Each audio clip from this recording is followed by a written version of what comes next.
Hola, ¿cómo estás? Espero que estés súper bien. This is Tamara Marie, host of the Learn Spanish Con Salsa podcast.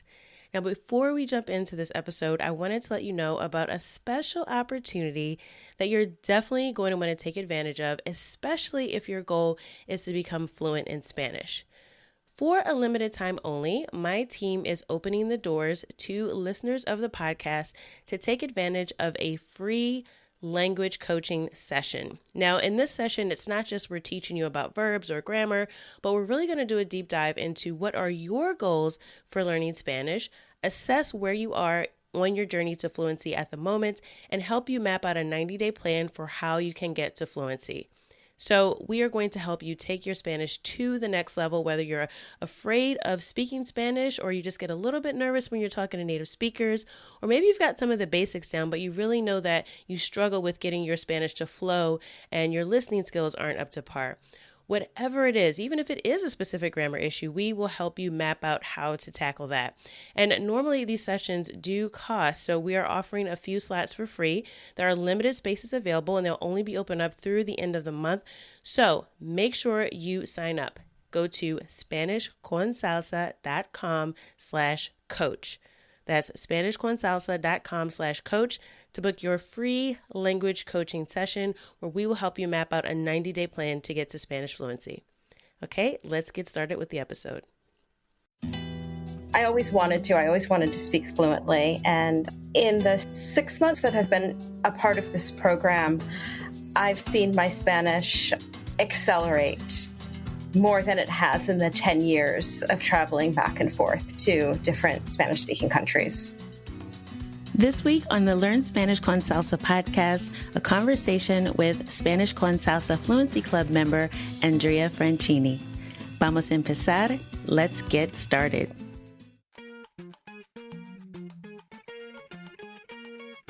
Bienvenidos! Welcome to the Learn Spanish Con Salsa podcast, the show for Spanish learners that love music, travel, and culture. Close your grammar textbooks, shut down the language apps, and open your ears to how Spanish is spoken in the real world. Let us show you how to go from beginner to bilingual. Here is your host, certified language coach, Tamara Marie. Hola, queridos oyentes. Bienvenidos al episodio 137. Welcome to episode 137 of the Learn Spanish Con Salsa podcast. I am super excited to share this story with you today. I was able to sit down with Andrea Francini, who is a member of our Spanish Con Salsa Fluency Club. I have to admit that I always get inspired by hearing the stories of Spanish learners just like you who go from struggling with trying to figure things out, trying to figure out how to make progress for themselves, to really finding that success that they were looking for. Andrea traveled back and forth to Central and South America for over a decade, and she never got beyond speaking survival Spanish. And this is even after she lived abroad and studied Spanish in university. She went from being overwhelmed learning Spanish on her own to consistently speaking the language every week and making measurable progress. In our conversation, we talk about the game changer that really helped her gain confidence speaking Spanish, her best tips and tricks for learning vocabulary and not immediately forgetting it. How many words and phrases have we learned? And then the next day or the next week, we can't even remember and we have to learn all over again. So she shares how she approaches learning vocabulary so that it actually sticks and doesn't leave her brain. And we talk about the best way to implement an effective Spanish immersion program that doesn't require relocation. I know that you will be inspired by Andrea's story, so make sure you stick around all the way to the end of our conversation, and I'll let you know how you can join Andrea in the Spanish Con Salsa community if you are ready to accelerate your progress to Spanish fluency and take it to the next level. Here's my conversation with Andrea. Hola, Andrea. Bienvenida al podcast Learn Spanish Con Salsa. Gracias, Tamara. ¿Cómo estás? Muy bien. Todo bien como siempre. ¿Y tú cómo estás? Muy bien. Un poco ocupada hoy, pero muy bien. Sí. Y gracias por tu tiempo hoy. ¿Y puedes contarnos un poquito de ti? Sí. Soy de Estados Unidos. Vivo en Baltimore, Maryland. Trabajo aquí también. Feliz de estar aquí. Muy bien, gracias. Thank you so much for taking the time. I know that you are busy, and I wanted to talk to you on the podcast because, as you know, we are welcoming new members into the Spanish Con Salsa community, which you are a part of, one of our star members. So I wanted you to share a little bit about your experience in the membership, but also just about your experience learning Spanish, because most of our listeners are learning Spanish as well. And some people have different things that keep them from really gaining the confidence to speak, and definitely feel like they're really far away from fluency. But before we sort of talk about the membership, I want to just know a little bit about you and why it is that you started learning Spanish in the first place. Why do you want to be fluent in Spanish? Oh, that's a big question, but I'm happy to hear I'm a star member. I'm definitely dedicated. I started traveling to Central and South America many, many years ago and had picked up Spanish along the way, but it never really got past that.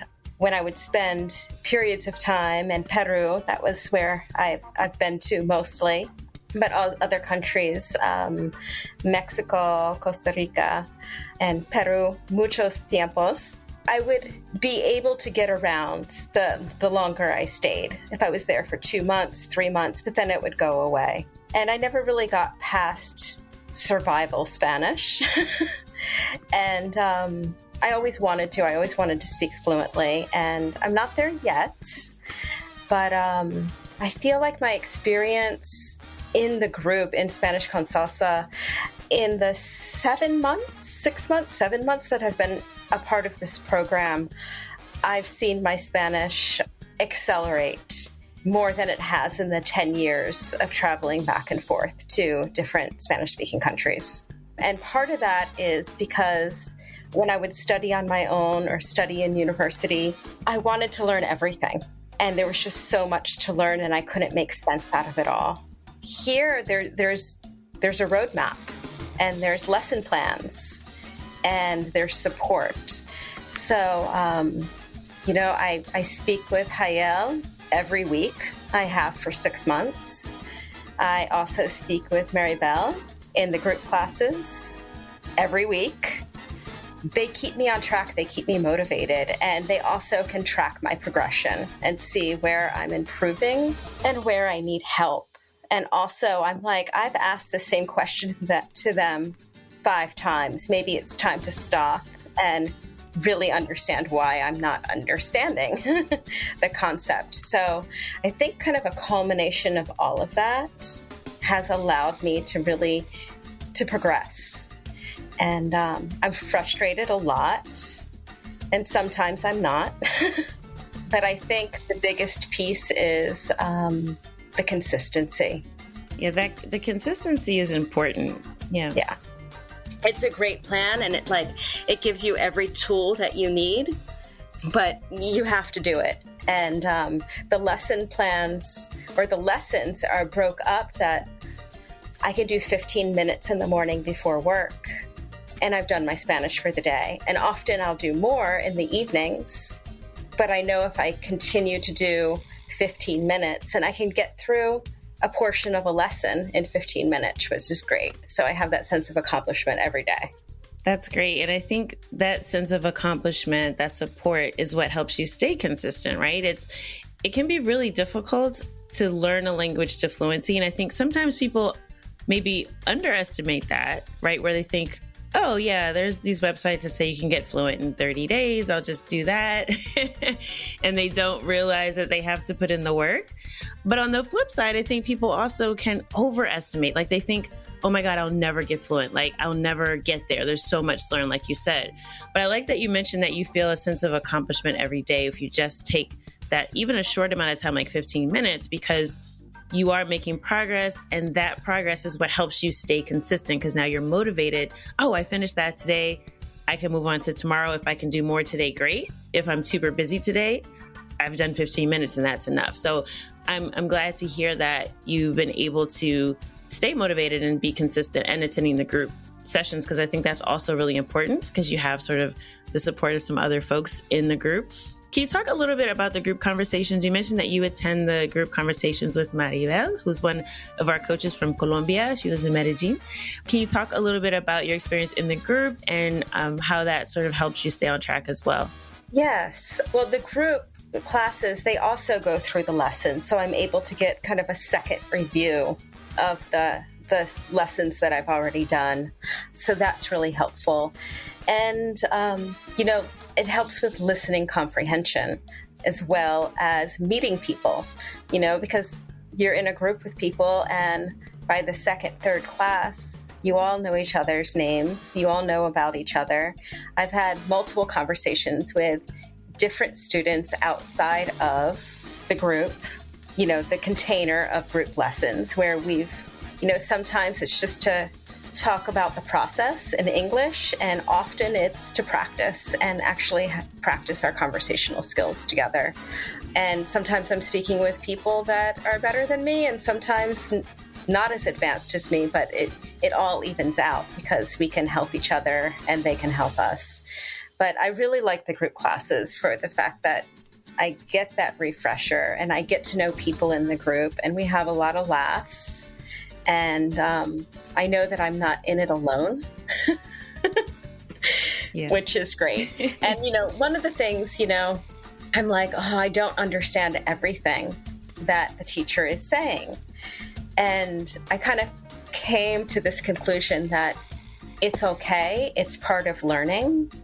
I don't have to understand everything that she's saying. As long as I'm listening actively, eventually I'm going to understand everything that she's saying. So I'm just waiting for that eventually. No, I love that mindset, that just being okay with not understanding 100%.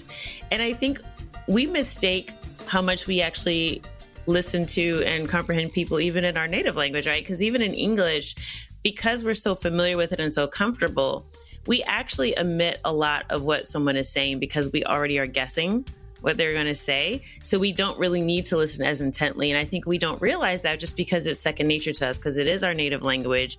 We don't even know when we're not listening, right? So active listening is really important because most people, quite honestly, just don't do it. We're multitasking. We're trying to do 10 other things. We're checking our Facebook newsfeed. We're looking at Instagram. We're watching TikTok videos. We're driving, we're talking to a friend, we're trying to do too much.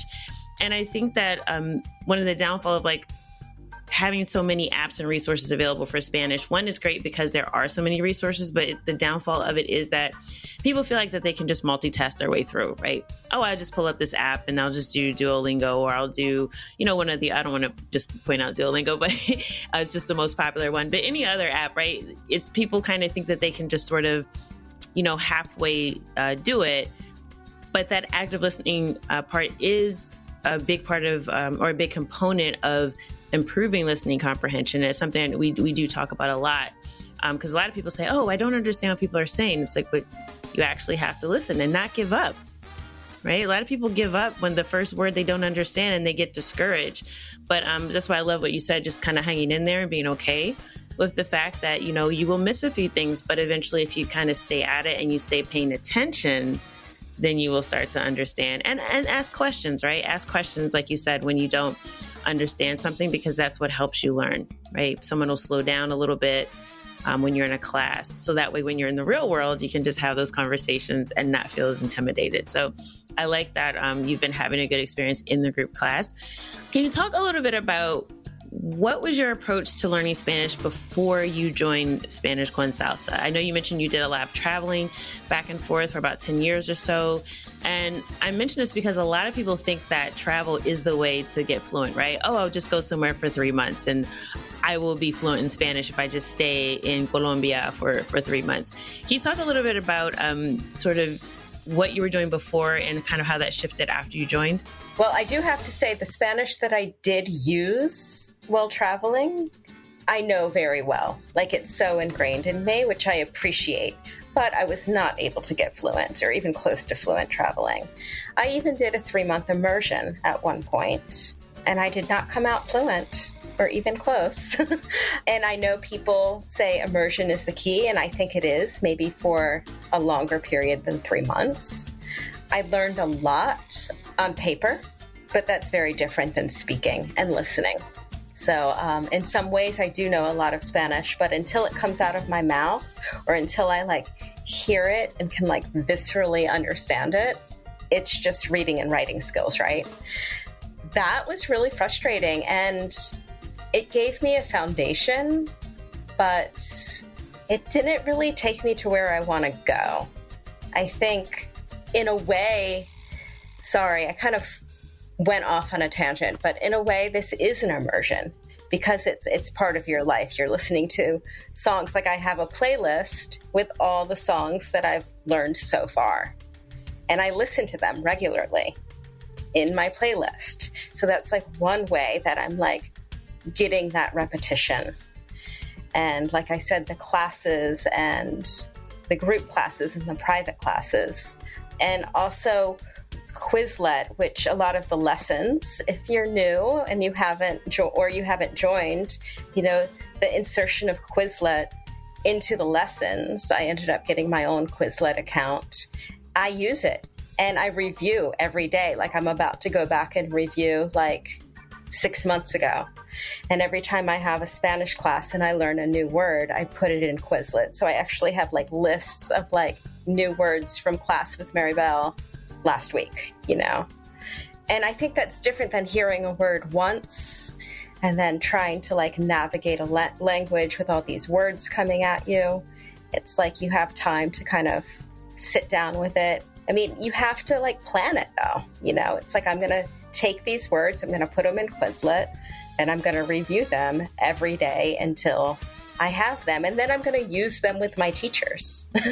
And I think that kind of is the difference, It's I could be in an immersion and have a conversation with somebody on the street, but I might not see them again. They might not know where I am in my process, where it's different. I have a team of teachers that know where I am, and I can be hi, Elle, I learned these 5 words. Can we use them in sentences? Tell me if I have it right.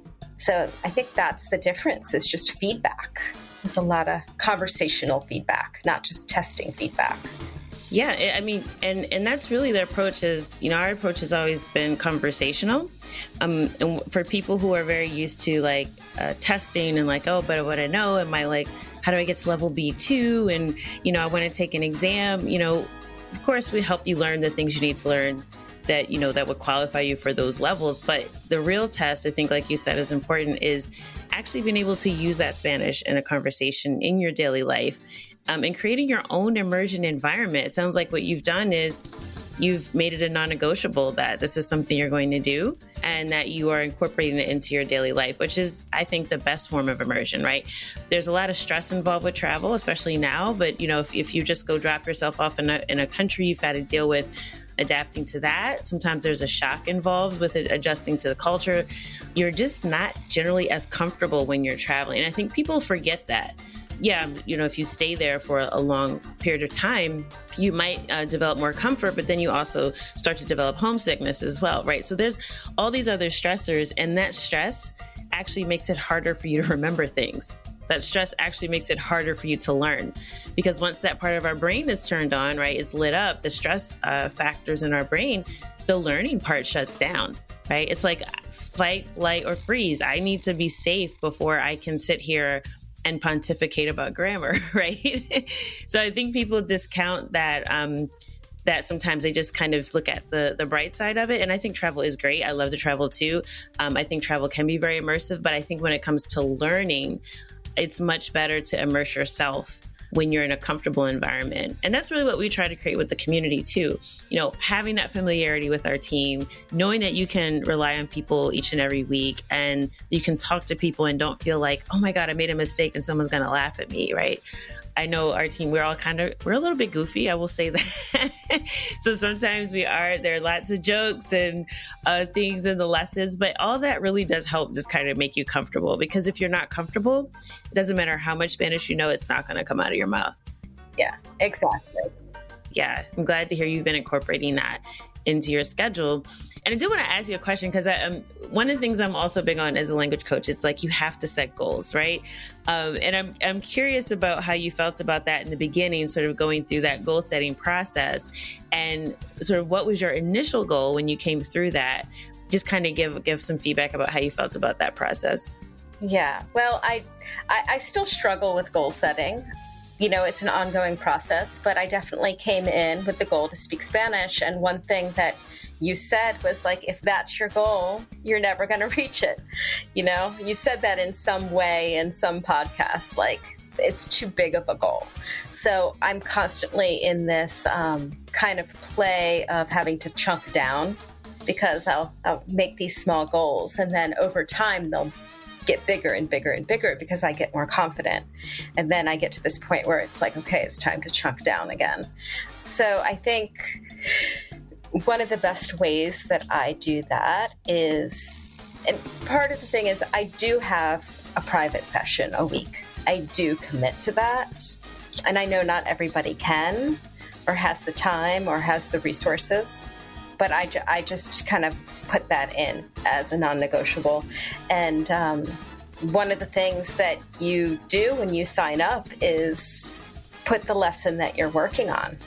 So, you know, I might have for 3 weeks, I'm still working on, you know, indirect and direct pronouns.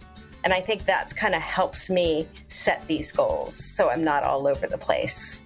But I'm still struggling with that, setting the goals and not getting ahead of myself. And just, you know, like this week, my goal is to start to review lessons on Quizlet and just see how much I've retained.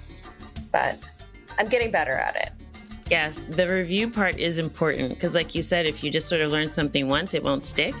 And I think conversations are the best context to do that review, and doing it on your own and then using what you learn. That's just the sort of kind of like a virtuous circle, right? Like it just sort of helps you continue to improve. Mm-hmm. So yes, goal setting is something that I know a lot of people find intimidating. That's why I wanted to ask you about it, because some people kind of go, oh, well, I just want to learn something. I just want to talk, right? Yeah. And they don't take the time to sit down and think about, what am I going to do this week, right? What am I going to do next week? What is my goal for the next 90 days? Because that's a more realistic time frame to set a goal for, where you can actually see results. Yeah. So just a few more questions for you, Andrea, before I let you go.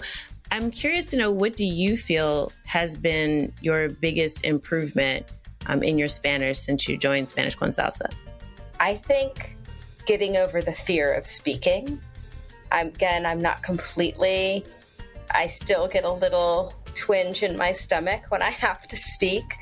But because I have so many opportunities to speak in the week with somebody from the group or a teacher or coach, you know, it's really helped me kind of get over the fear of speaking without kind of knowing what I'm going to say before I say it. Just speaking like I would in English. And though I obviously can't speak like I can in English, I'm not like, you know, what am I going to say? How am I going to say it? Is it going to come out right? You know, I just have practice saying it, and then I get feedback. And I think it's really fun to kind of learn how to speak even if you don't know all the words. I think that's one of the things that has been really helpful. It's like, if I don't know how to say it like I would in English, take what I know in Spanish and say it anyway, even if it's not how you would think in English. So it's been like changing the way I think and make sentences. That is a very important skill. Yeah, that's a very important skill, because we're not always going to have the same vocabulary, right? English we've been learning our whole life. and we know thousands of words. In Spanish, we probably know a few thousand, but definitely not as many as we know in English. So that will come up, and you'll have to be able to navigate situations where you can't just fall back to English and go, oh, you know what I mean, right? You have to be able to think on your feet.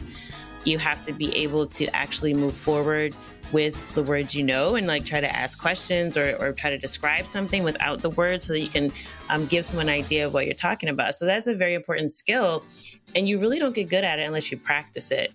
And it sounds like you've been doing a lot of that practice. So that's a very valuable skill to have. And I also like that you said that, even though you still have a little twinge in your stomach, like a little bit of butterflies, that you still speak anyway. You've gotten over that fear. And it made me think about public speaking. Now, some people say, oh, that's like their biggest fear, public speaking, right? But people that speak in public all the time will tell you that they still get nervous before they go up on stage.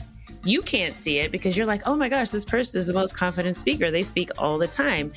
But they either have a ritual that they perform before, so to get them in the right state, or they just have come to realize that they're going to have that little bit of nervousness. They're going to feel the butterflies. But instead of interpreting it as nervousness, as fear, they interpret it as excitement. And now I'm ready to do this thing that I know is going to challenge me.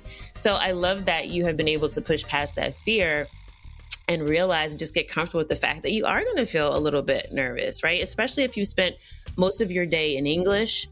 You live most of your life in English, and these immersion opportunities you're creating for yourself, they're really a time for you to kind of like switch your brain, right, into Spanish mode. Like, so sometimes it does take that adjustment, like you jumping from one thing to the next to get into, oh yeah, I do know this, right? You have to kind of like give yourself that transition time. So I love that you said that. I love that you've been able to get over that fear of speaking, and I just look forward to continuing to see you develop and grow. I've been impressed by your progress. Our team has given me great feedback about you as well. They say, oh yeah, you have to talk to Andrea because she's really committed and been consistent. And that's really what it takes. So I want to commend you for your commitment to yourself and your own goal and moving forward and staying committed at a time when, it's been hard for a lot of people to stick to goals. So I think that you've been able to do that is commendable. And I congratulate you on your progress so far. And I guess my last question for you would just be, if you had a friend that was learning Spanish, they were struggling with it, or, you met someone and they said, oh, you speak Spanish, your Spanish is pretty good. What do you do to learn Spanish? And you told them about Spanish Con Salsa, and they were like, oh, I'm not really sure if I want to join that. That sounds, I don't know. What would you tell them to sort of get them off the fence to say, you know what, this will actually help you. This is what you need to do. Yeah, that's a good question, because I have told friends about it. And I think that question kind of has two parts to it. One is my progress is going to show them if it works. So I'm committed to my progress. Also, I kind of just tell people, because I know a lot of people struggling to learn Spanish. And I say struggling because they've been wanting to for 10 years, 8 years, 9 years. And, I just tell them it's like, Tamara has done the work for you. Like, you have to do the work, but like the plan's there, the lessons are there, the support network is there, the team is there, I'm there. Like, we can actually be speaking in Spanish together if we know what we're both learning. It's hard to have a conversation with somebody who's kind of learning right now at this stage, learning independently, and you're following a plan. Like, it's just so much easier if you're like, well, let's have a conversation about this song we're learning or something from the lesson. I don't really have an example off the top of my head. So I would just tell them to, set goals and learn and join and come be a part of the fun, because I really have noticed progress. And I would also just tell anyone, like, really just slowing down and hearing yourself speak and taking chances. Like, I say things all the time that may be completely wrong, but I say them anyway because I might be right, because I've been listening to Spanish for so long. So I'm like, I'm just going to go for it. And if I get it right, great. If I get it partially right, great. And if I get it wrong, at least I know. So that's kind of my approach, is just get out there and do it. And, but I would definitely, and I have told a lot of my friends about this program, and I really hope that they start to join when it opens up. because it would be great to have some of my friends on here and, we can learn together and finally do what we've been wanting to do for a really long time, and that's speak Spanish with confidence. That is great. So I want to thank you for your time. Before you go, I have one last question. Promise this time. Okay. ¿Cuál es tu canción favorita de los cursos de Spanish con Salsa? So what's your favorite song so far? Okay. That's hard. Partly because I forget names of songs, but I love the Mark Anthony songs because I could really understand him. Like, he speaks so clearly. But okay, so I'm not going to give you one song, but I really did not know bachata before starting with Spanish Con Salsa, and I really do like bachata now. And I like Joan. His last name starts with an S. John Soriano. John Soriano. I really like him. And Hayel laughs at me because his voice sounds like a child. But I like it. She asked me that in class, and she's like, starts laughing. It was great. I loved it. And I forget the name of the song. I'm sorry. The song that we have in the course by John Soriano? It's in the level 1 course. ¿Qué pasará mañana? That's what it is. Yes. ¿Qué pasará mañana?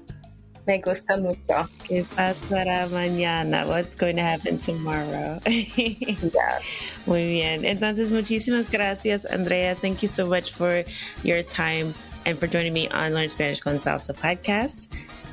Y nos vemos en la membresía. Gracias.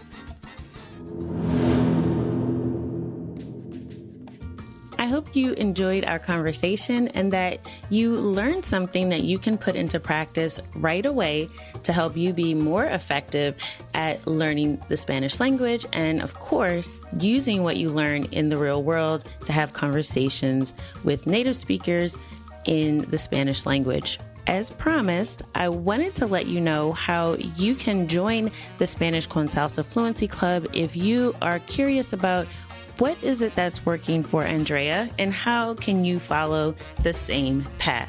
Just go to SpanishConSalsa.com/join. You'll find all of the details about our different options for how you can become a part of the Spanish Con Salsa community. In our Fluency Club, as Andrea mentioned, there are opportunities for you to connect with accountability partners, to practice speaking Spanish with native speakers and other Spanish learners. And of course, it's Spanish Con Salsa, so we are always learning with music and improving each and every week. We provide coaching support. We check in with you. We make sure that you're making progress. We help you get over any roadblocks because we know life happens, right? Think about the beginning of 2021 when you were like, I'm going to do all of these things because it's a new year. And now, can you believe it's August already? And how far have you gotten towards each one of those goals? Now, I hope you make progress on some, but if you're not where you want to be yet with your Spanish, come and join us. We'll help you accelerate and get focused on your progress so that before 2021 is over, you will have something that you can look back on and say you were able to accomplish and that you are speaking Spanish with much more confidence, much more fluency and fluidity, and that you are happy with where you are and where you're going on your journey to Spanish fluency. So now is the time to take action. We are closing the doors on Thursday, August 19th, and we will not reopen the membership again until 2022. So if you want to make progress, now is the time to act. SpanishConSalsa.com/join. That's SpanishConSalsa.com/join. Now, if you're listening to this after August 19th, 2021, still go to that same link, SpanishConSalsa.com/join, and there will be an opportunity for you to sign up for our wait list, and you'll be the first notified when we open the doors again. But I really encourage you to take that next step. As I end out every single episode, I always say, I hope that something you heard today has helped you go one step closer from Spanish beginner to bilingual. Well, now I'm asking you to take the next step. Join the Spanish Con Salsa Fluency Club and let us help you start speaking Spanish with confidence. SpanishConSalsa.com/join. Hasta la próxima.